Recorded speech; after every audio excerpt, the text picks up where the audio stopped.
আমবাগান থেকে রক্তাক্ত অবস্থায় উদ্ধার হলো তৃণমূল কর্মীর মৃতদেহ। মঙ্গলবার সাত সকালে এমন ঘটনায় ব্যাপক উত্তেজনা ছড়িয়েছে ইংরেজবাজার থানার কাটাগড় সংলগ্ন এলাকায়।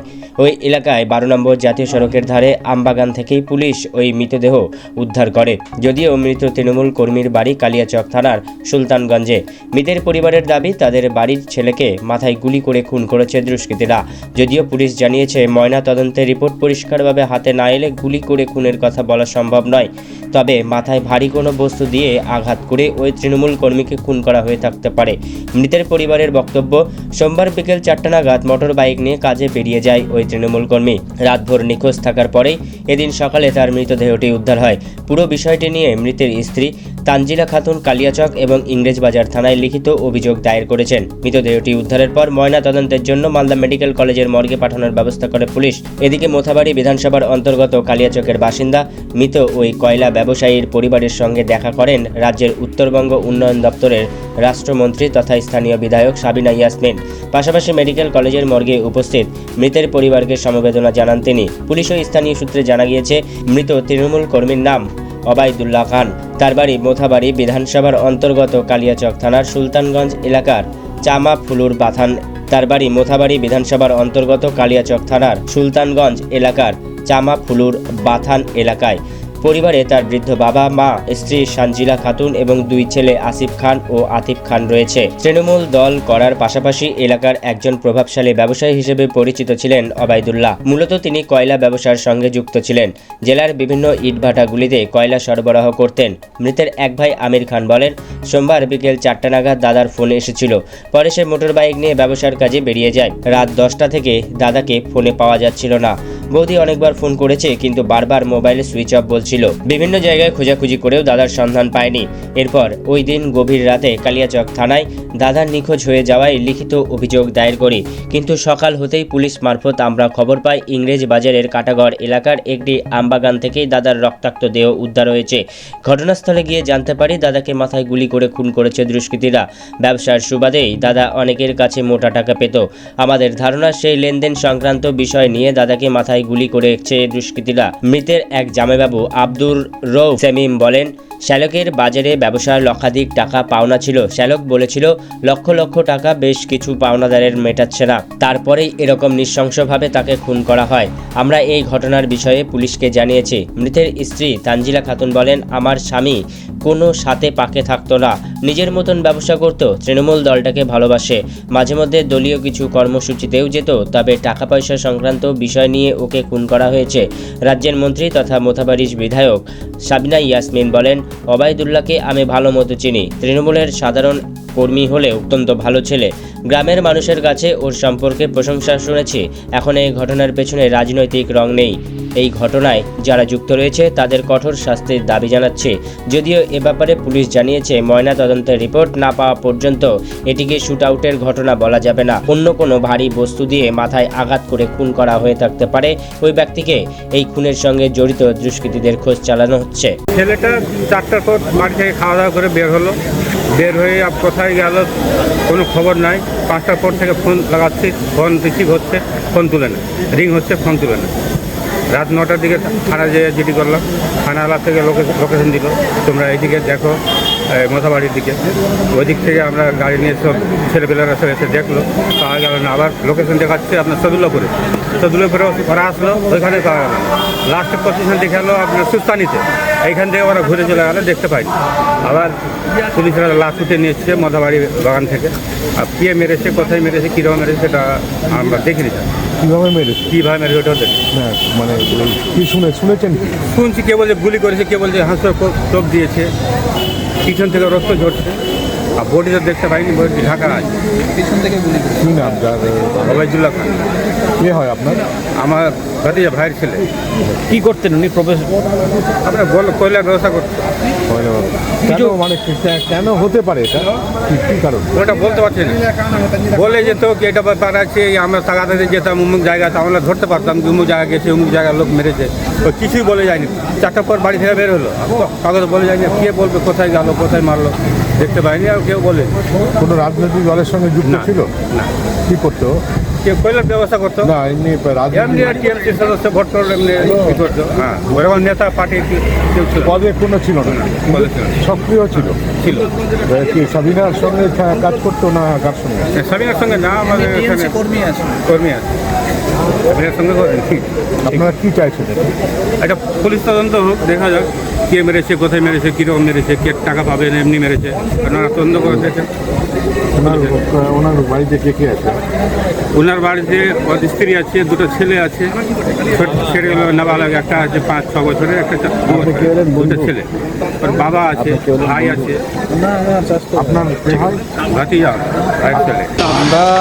আমরা জানতে পেলাম রাত্রেবেলা যে পাওয়া যাচ্ছে না, কোনো খোঁজ খবর নেই, ফোন ধরছে না। তারপরে আমরা কালীচক থানা গেলাম, ওখান থেকে পুলিশকে জানানো হলো, পুলিশ আমাদেরকে লোকেশন বের করে দিল। তারপরে আমরা ওদিকে খোঁজাখুঁজি করলাম। তার মধ্যে সকাল ভোর 4টা পর্যন্ত আমরা খোঁজাখুঁজি করেছি। তারপরে সকালে আমাদের কাছে কল যাচ্ছে কি বডি পাওয়া গেছে, ইংলিশ বাজার থানা থেকে কল যাচ্ছে। তারপরে আমরা গেলাম, তো ওখান থেকে বডি তুলে নিয়ে চলে এসছে। তারপরে বলছি হসপিটাল নিয়ে চলে গেছে বডিটা। কীভাবে পেয়েছি? বডি দেখে বুঝতে পারছে পিছন থেকে গুলি করেছে, পিছন থেকে মাথায় গুলি করেছে।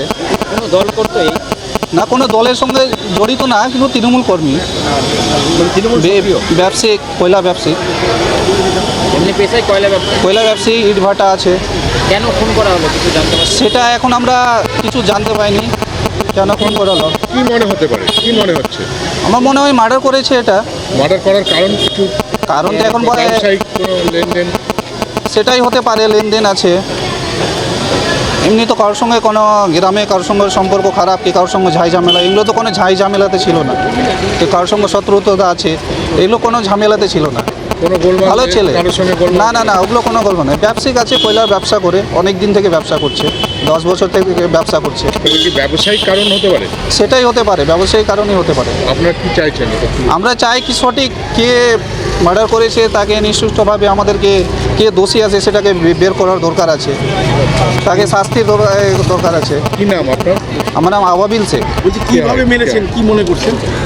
মনে করছে তো যা দেখে বোঝা যাচ্ছে গুলি করেছে পিছন থেকে। কে হয় আপনার? আমার ভাই হয়।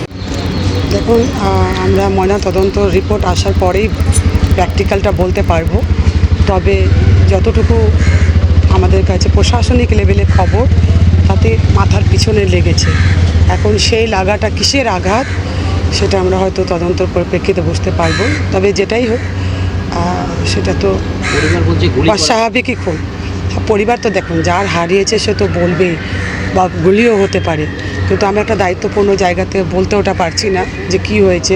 আমি অলরেডি কথাও বলেছি, পুলিশ আইসির সঙ্গেও কথা বলেছি, সবার এসপির সঙ্গেও কথা বলেছি, ওনারা ম্যাটার্সটা দেখছেন। সে যেটাই হোক, আঘাত পেয়ে মারা গেছেন, এটা নিশ্চিত। উনি কি তৃণমূল কর্মী ছিলেন এবং কি ভূমিকা ছিল? দেখুন, এখানে পার্টির ব্যাপারটা সব জায়গাতে না জড়ানোই ভালো। আমরা রাজ্যে আছি, তার মানে বেশিরভাগই ধরে নিতে হবে যে তৃণমূল। কিন্তু আমি এটা মনে করি না যে ঘটনাটা ঘটেছে যারা ঘটনা ঘটায়, কারণ আমরা ওইভাবে আমি পলিটিক্যাল কোনো দিনই স্টেটমেন্ট দিইনি। তারা কিন্তু অপরাধী, সে যে পার্টিরই থাক, যে দলেরই থাক, যে করিয়েছে সে বিকৃত মস্তিষ্কের এবং অপরাধীর শাস্তি হোক। এখন আমি বিজেপির মতো মাঠে নামতে পারবো না যে খুন করে দেওয়া হলো, এটা করে দেওয়া হলো।